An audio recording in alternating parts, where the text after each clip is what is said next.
Hello, my dears. It is so cold. I just needed to get that complaint off my chest, and now that I have, we can continue. Today, we are indeed talking about the Stanley Cup craze. I saw some other people on YouTube talking about this, and I'll be honest, I initially just completely dismissed it and assumed it was just another thing that people were blowing out of proportion, until I started seeing videos like this. Well, it looks like a scene from Black Friday shopping about a decade ago. Target shoppers fighting to get their hands on the limited edition Valentine's Day Stanley Cup.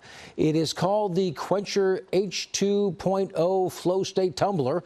These Target exclusive tumblers come in Cosmo Pink and Target Red. It is part of the store's Galentine's collection. They cost about $45 and they're sold out online and across Target stores nationwide since their initial launch on December 31st. Do they do anything special? They light up. What do they do? Know, right. It's a coffee holder. They look cute. Yeah, we spent the night at Target for the new Stanley Starbucks cup. Yes, I know what you're thinking. It's a cup. What are you doing? On the other hand, I love my daughter and we were bored. So we got there like at 1:40 in the morning and it was a ghost town because it was Target in the middle of the night. But once we saw the cup, we knew we were in the right spot. We brought the new puppy with us and just waited for people to show up. And they did. So we hopped out of the car, brought the chairs and made sure we were first in line. So it was almost 3 o'clock in the morning and that's when people started to show up. I mean, these people are dedicated. We just watched one by one and the line was massive and it was cold, like 40 degrees cold, but we got through it and I ordered Whataburger delivered in line. So if you know, you know. How you doing? At this point, the store's about to open and look at this line. Guys, are we okay? No. The answer is no. Some shops are now resorting to putting up signs that restrict the number of Stanley Cups that people can purchase. And because of the high demand and how quickly the cups were selling out, some eBay sellers were taking advantage of this and reselling the cups for hundreds of dollars online. And all of this stuff just gave me flashbacks to the pandemic when people were stocking up on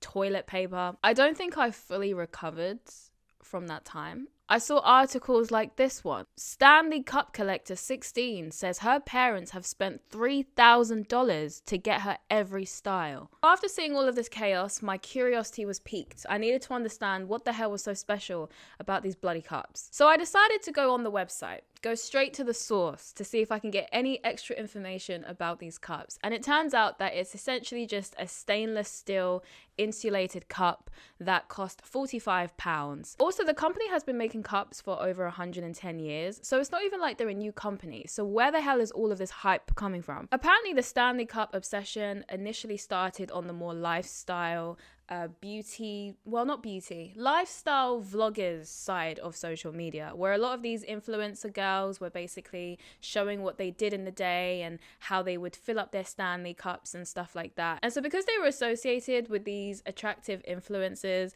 who would kind of show them in their what I do in a day, or I don't know what the title of those videos are, what I do in a day with me, something like those kind of videos, but you know what I'm talking about, those kind of videos. And so the cup basically became associated with these really attractive influencers, and because it was more expensive than other insulated cups, it became kind of like an elite symbol in a way. But the cup's popularity exploded when a video went viral of a woman whose car had basically been engulfed in a car fire, but the cup was the only thing that seemed to have survived this fire. Everybody's so concerned about if the Stanley spills, but what about if it melts? It was in a fire yesterday. It still has ice in it. This video went so viral that it caught the attention of mainstream media, and it also caught the attention of the company, the Stanley company. They offered to replace her cup and her car. Maybe they felt so generous because her video was great advertising. I mean, what better way to advertise the effectiveness of a cup than to see it being engulfed in a car fire, and yet somehow the ice has still not melted. So I can only assume that a combination of all of this is why Stanley has just exploded in popularity, from having influencers promote it to having this viral video showing that the cup is practically indestructible. And so just like that, all of the young women and girls decided that they must have one, or several. When I went onto the Stanley Cup website and had recovered from discovering that this cup costs £45, I decided to take a look at the reviews, hoping that maybe there I would be able to get some answers on what is so special about this cup? Because after all, who would know better than the people who are buying it, right? And it was within that moment, as I was reading these reviews, that I concluded Stanley Cup customers are both very young,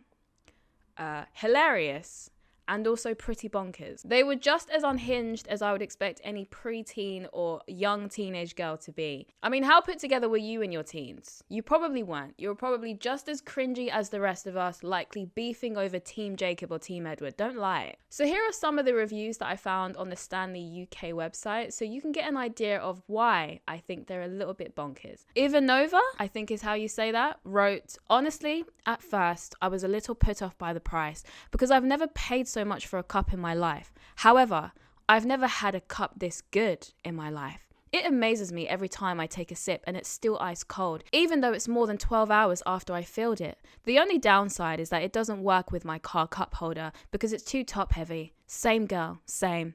It falls over. I make everyone I know take a drink and they're all impressed by how cold it is. And if they don't want to take a sip, I flick ice cold water at them. I've become 100% more annoying after purchasing this cup. I tell everyone to buy one. Slay queen. Laura says, OMG. Let me tell you, I have been waiting for this mug for so long. You will not believe how it makes me feel to walk around holding a Stanley. For years, I have dreamed of my water being contained in a Stanley, and I'm finally in a position to own one, and I cannot tell you how much better I feel than everyone around me. This is the best container of water in the entire world. I literally sleep with it. Laura Brennan of Winslow. Honestly, I kind of wish more reviews were this dramatic. Felicia said, I absolutely love my Stanley Cup. It has made drinking water so much more fun and enjoyable. I'm obsessed. I will definitely be buying it in the new pink color. Everyone needs to get one. That was something that I noticed a lot of when I was looking at people who were buying these cups, is that there are a lot of collectors. And I just found that really interesting because isn't the purpose of a reusable cup to reuse it? Isn't the purpose of buying it to reduce the amount of waste, which is why we're trying to move away from plastic cups, because we couldn't reuse them for an unlimited amount of time. So if you're buying loads of these cups, are you not being wasteful and therefore defeating the purpose of a reusable cup? But this really does seem to be a running trend. There are so many people buying all of the colors and all of the limited editions. So that was something that I found interesting about the Stanley Cup customers, is just their desire to purchase every single release. Stanley, I would love to know how much their profits have gone up in the last 12 months.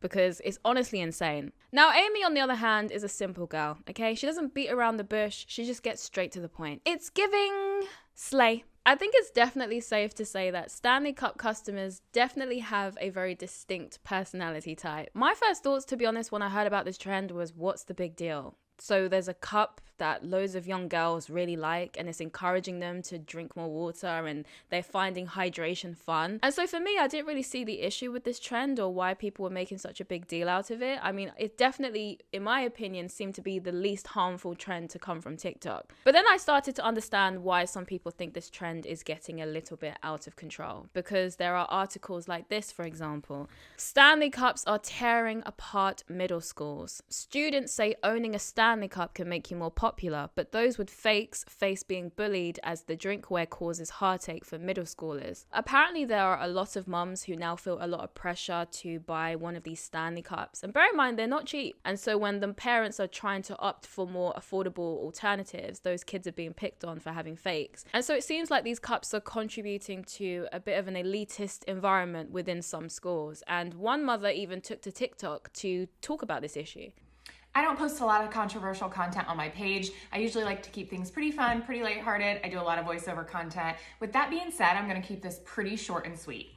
This is the cup that we got our daughter for Christmas. This is not a Stanley. This is a $9.98 Walmart cup that she said she thought was cute. She is 9 years old. On the second day back to school after Christmas break, she comes home. She's not crying, she's just upset. The girls, all the other girls in her grade, I'm not saying all, maybe she said 9, 10 of them, all got Stanleys for Christmas. And they made sure to let her know that this is not a real Stanley, that this is fake and it's not as cool. So she comes home, she's upset. She asks if she can have a real Stanley. Do I think that a 9-year-old needs a Stanley? No. Do I have one? Yes, I have one. I don't have 50 Stanleys in all different colors. I'm not going to Target and fighting other women or moms to try and get the new Valentine's Day Stanley. I have one. So that being said, before you come at me, if you're a mom, if you're a parent, and you can do something to keep your child from getting made fun of to help fit in, you're gonna do it. So we went and bought her a 30-ounce Stanley. In our area, at our local Ace Hardware, these are $35.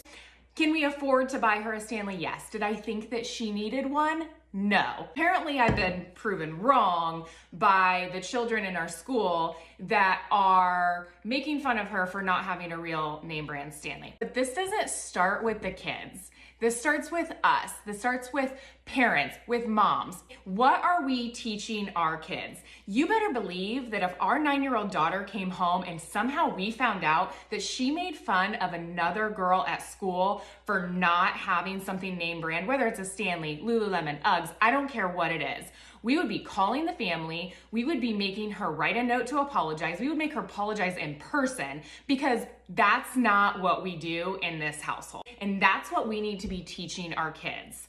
It does not matter. It's great. If you want to have name brand things and you can afford name brand nice things, that's great. We are fortunate enough that we can afford name brand things. But once again, we're trying to teach our kids that they don't necessarily need that. Things are earned. You have to work for things in your life. Not everything is just going to be handed to you. But do I also not want to see my daughter being left out or made fun of because she doesn't have the name brand things? That's how I grew up. No disrespect to my parents, but we didn't have those things. I was made fun of. I remember the first time that my mom found me a limited 2 bathing suit at Goodwill, and I felt so good to have that name brand clothing. I know now as an adult that that shouldn't have meant something, but it did, because it made me feel like I fit in.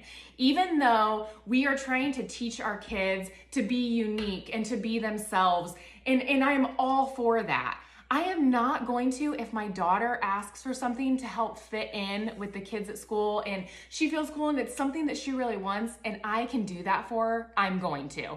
But we have got to teach our kids to not make other kids feel inferior for not having the things that they have. I completely agree with everything that she said in that video. I support the sentiment. I support the overall message.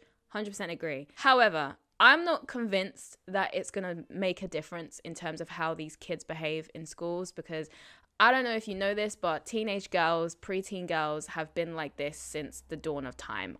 I don't know what to tell you. Mean Girls was a documentary. Girls are pretty elitist, to be honest, in schools. They create hierarchies, they kick members out of the group. Teenage girls have been like this since forever, and I personally don't really see it changing anytime soon. I think it might just be part of how they socialize. All kids know it's wrong to bully. We tell them constantly not to bully and not to mistreat other kids for having this or not having that. They still do it, and doesn't make it okay. And I'm not saying that we should not tell them not to do these things, but I'm just saying I don't believe it's going to actually make a massive difference. If it worked, I would suggest it, but it doesn't usually work. Even talking to the parents, when a parent goes to the bully's parent and talks about their child bullying their child, it usually just makes it even worse for the child that's being bullied. Unfortunately, in these kind of situations, I think the only realistic way to handle it is to either just buy your child the Stanley Cup, but if you can't buy the Stanley Cup, you're going to have to teach your daughter to not care and to know how to stand up for herself. So my overall thoughts on the Stanley Cup craze is that I do agree that it is kind of over the top. I also think it's very wasteful, especially the people who are buying multiple cups,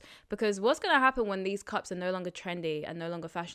They're very likely going to throw away all those extra cups that they purchase. I definitely don't condone the bullying, but as far as TikTok trends go, I still don't think this one is that bad. I still don't think it's really that bad. Yes, it has some obnoxious elements to it for sure, but out of all the TikTok trends to have come about, this one seems to be the most harmless to me. At least no one's going to end up in hospital for doing this one, so progress, right? But let me know in the comments what you think about the Stanley Cup craze. Do you own a Stanley Cup? If you do let me know if it's worth the hype and also worth the price point. If you have indeed enjoyed this video, you may as well like and subscribe. As always, thank you so much for giving me your time today, and I will see you in my next video.